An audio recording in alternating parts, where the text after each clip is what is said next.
Good morning.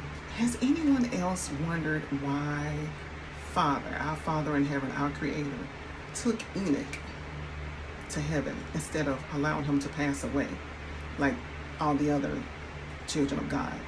I asked him this last year, March 22, when I was studying Genesis again to just try to get deeper revelation of things.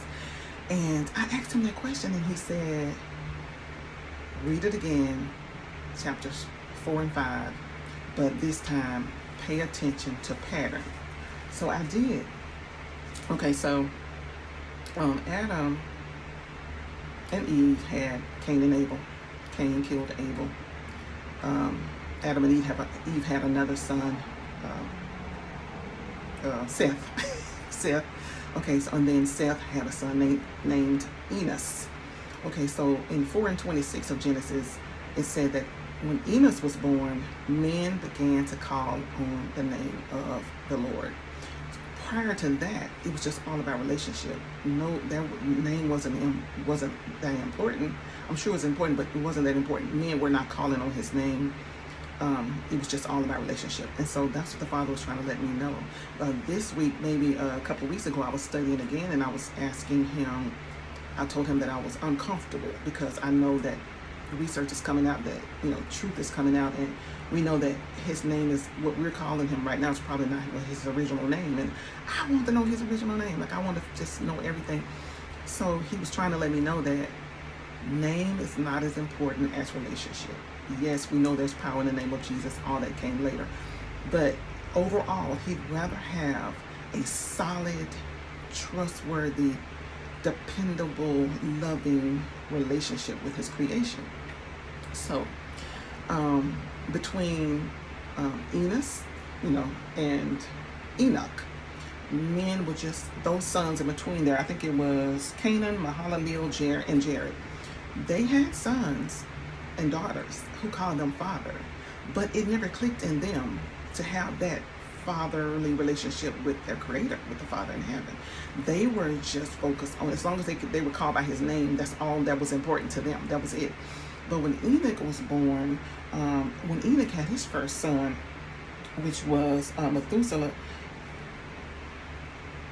his relationship with the Lord, he started walking with the Lord. The Bible says he started walking with God when his son was born, because I think that father-son relationship clicked. Something clicked in Enoch that did not click in the other sons about the importance of relationship with the Father. When he had begot his son Methuselah, that triggered that desire to have a closer relationship with the Father. So he wasn't just calling him by name. He had a relationship. He walked with him. So that's the reason why he took him. He took him because finally he had another Adam. The Adam he had a relationship with before the fall. And through all the other sons, Seth, Enos, Canaan, Mahalalel, Jared, with all those sons, they didn't treasure, it just didn't click for them.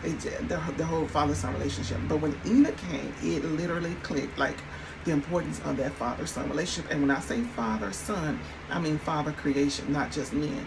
Not, I'm not speaking about male and female. I mean his creation, sons and daughters. So Enoch got that revelation about how important relationship is. So he actually started walking with God. And the thing about it is, if you look at the pattern, Adam lived, between Adam and Jared, they all lived 800 plus years each. But when Enoch was born, he only lived 365 years.